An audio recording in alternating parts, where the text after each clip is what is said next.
Hello students, welcome to you all in chapter 3rd, Glimpses of the Past, part 3rd. Today we will start with the 7th part, The Sparks 1855 to 57. Sparks means होता है चिंगारी. Taxes continue to ruin the peasants. Taxes बढ़ने की वजह से जो peasants थे, जो किसान थे, उनकी हालत बद से बदतर होती जा रही थी. Ruin means होता है to destroy. In Bengal, the Santals who had lost their lands under new land rules became desperate. अब बंगाल में जो संथाल कम्युनिटी थी और ट्राइबल कम्युनिटी, वो बहुत ज़्यादा परेशान थी. क्यों? बिकॉज ब्रिटिशर्स ने उनसे उनकी ज़मीनें छीन ली थी. कैसे? अंडर न्यू लैंड्स रूल्स, क्योंकि उन्होंने ज़मीन से रिलेटेड कुछ नए रूल्स लागू कर दिए थे. बिकेम डेस्परेट, और वो बहुत ज़्यादा निराश थे. In 1855, they rose in rebellion and massacred Europeans and their supporters alike. और उसके बाद संथाल कम्युनिटी ने अंग्रेज़ों से परेशान होकर 1855 में रिबेलियन यानी कि एक रिबेल आंदोलन छेड़ दिया. एंड मैस्केड मीन्स होता है जब आप सामूहिक रूप से किसी की हत्या कर दे ओपनली, तो मैस्केड यूरोपियंस. तो इन संथाल्स कम्युनिटीज़ के लोगों ने यूरोपियंस को मारना शुरू कर दिया एंड देयर सपोर्टर्स अलाइक, और उन लोगों को भी मारना शुरू कर दिया जो यूरोपियंस के फेवर में थे. Discontent was brewing in the East India company's army too. अब धीरे धीरे, ब्रूइंग मीन्स होता बढ़ना, तो डिसकॉन्टेंटमेंट था वो ईस्ट इंडिया कंपनी की जो आर्मी थी उनमें भी बहुत ज़्यादा बढ़ गया था. क्योंकि ईस्ट इंडिया कंपनी इंग्लैंड से तो यहाँ पर रूल कर नहीं सकती थी, तो उन्होंने इंडियंस को ही अपनी आर्मी में रिक्रूट कर रखा था, भर्ती कर रखा था. तो जो इंडियंस आर्मी के जो लोग ईस्ट इंडिया कंपनी में थे, वो लोग भी ईस्ट इंडिया कंपनी की पॉलिसीज़ से बहुत ज़्यादा परेशान थे. The white soldiers get huge pay, mansion to live in servants. White soldiers को ज़्यादा सैलरी मिला करती थी और रहने के लिए मेंशंस मिला करते थे. While we get a pittance and slow promotions. लेकिन जो इंडियंस थे, पिटेंस मीन्स होता है a very small amount of money, यानी कि कम पैसा मिलना, और जो इंडियंस थे उन्हें सैलरी कम दी जाती थी और उनके प्रमोशंस भी बहुत धीरे धीरे हुआ करते थे. The Angrez ask us to cross the sea which is against our religion. Who is the Topiwala to abolish our age-old custom? Indians का मानना ये था, क्योंकि इंडियंस जो आर्मी थी उनके अंदर बहुत ज़्यादा डिससेटिस्फेक्शन हो चुका था अंग्रेज़ों के ख़िलाफ़, उनके मन में बहुत ज़्यादा घृणा हो गई थी.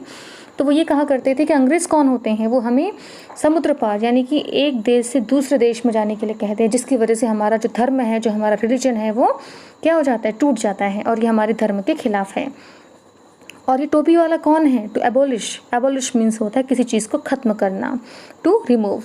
और ये हमारी जो एज ओल्ड कस्टम, जो हमारी पुराने ज़माने से चली आ रही, जो हमारी संस्कृति है, हमारा कल्चर है, ट्रेडिशन है, उसे ख़त्म करने वाले ये कौन होते हैं, ऐसा इंडियंस ने सोचना शुरू कर दिया था. We must drive out the अंग्रेज़.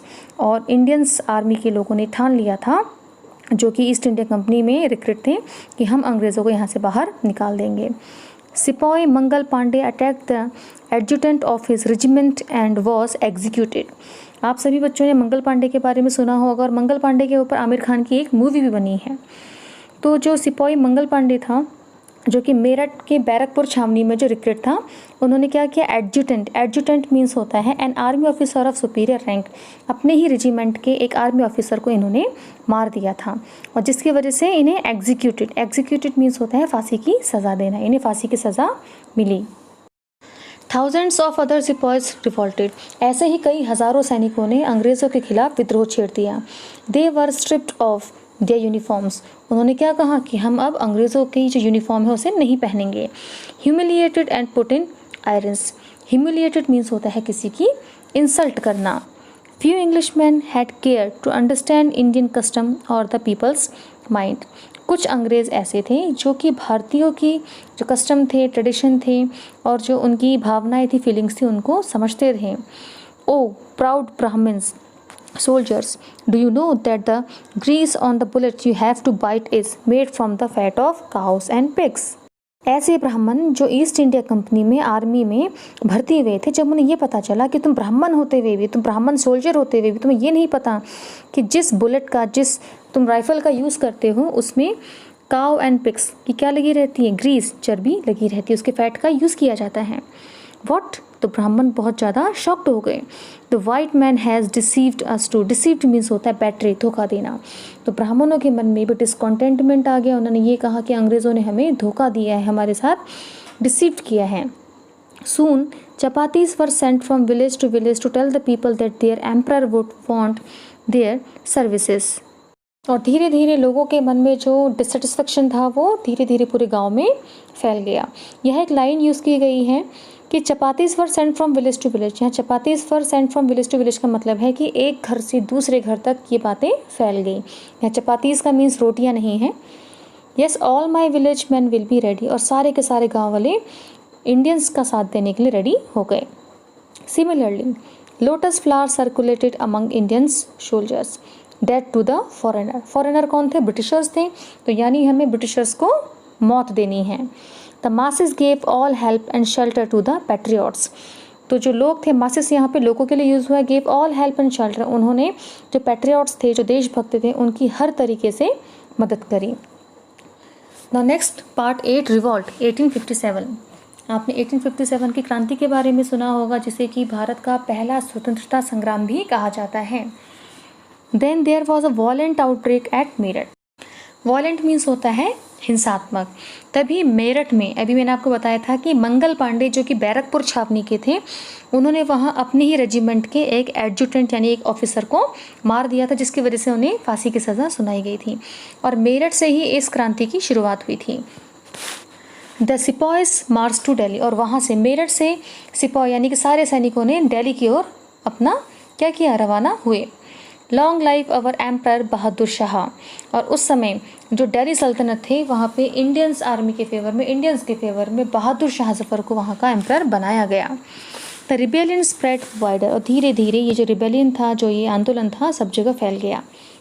Many landlords had lost their lands because of the British policies and they were sore.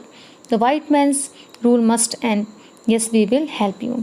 जितने भी इंडियंस लैंडलॉर्ड थे, उनके हाथों से उनकी ज़मीनें चली गई थी ब्रिटिशर्स की पॉलिसीज़ की वजह से, तो सारे लैंडलॉर्ड्स इन इंडियंस के साथ, इन आर्मीज़ के साथ एक हो गए। The part 9th, the fight for freedom 1857। आज़ादी के लिए हर कोई लड़ने के लिए तैयार था। Many farmer rulers like Begum Hazrat Mahal of Lucknow were bitter. The white man has taken away my kingdom.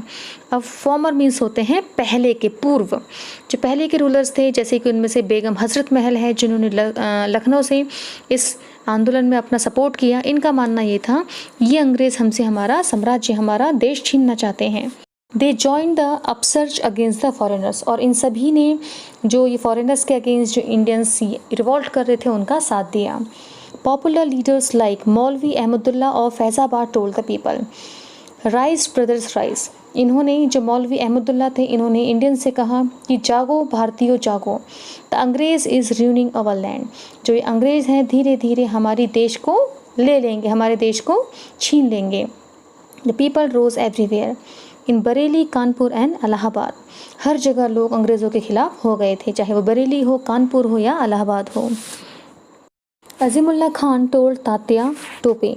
Tatya Tope के बारे में आपने झांसी की रानी वाले जो आपने पोएम सुनी है उनमें अक्सर सुना होगा कि उन्होंने उनसे ही तलवार चलाना सीखा था।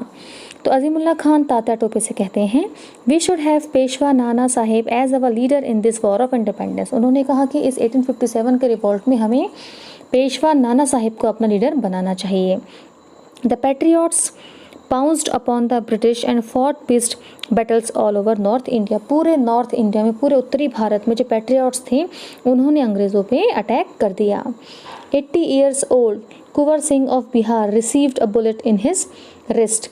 तो जो 80 years old के कुंवर सिंह ऑफ बिहार जो ये थे, इनकी जब कलाई में गोली लग जाती है तो उस गोली का जहर इनके पूरे हाथ में ना फैले करके इन्होंने अपना हाथ काट के ही गंगा नदी में चढ़ा दिया। और लास्ट में कहा कि mother Ganga this is my last offering to you. और क्या कहा कि मैंने अपना ये हाथ, मतलब अपना ये खून आपको समर्पित कर दिया है। ऐसे ही कई लीडर्स हैं, कई बहुत सारे ऐसे पैट्रियट्स हैं, लेजेंडरी फ्रीडम फाइटर्स हैं जिन्होंने हमें इस आज़ादी को दिलाने के लिए अपनी जान गंवाई या फिर अपनी जान का बलिदान दिया। So students, this chapter is completed and you have to do question number 5th and 6th in page number 45 in your grammar notebook. अगर आपको चैप्टर समझ में नहीं आया है तो इस चैप्टर के फर्स्ट एंड सेकंड पार्ट को आप डिस्क्रिप्शन बॉक्स में से मैं आपको लिंक दे दूँगी, उसमें आप देख सकते हैं। Thanks for watching.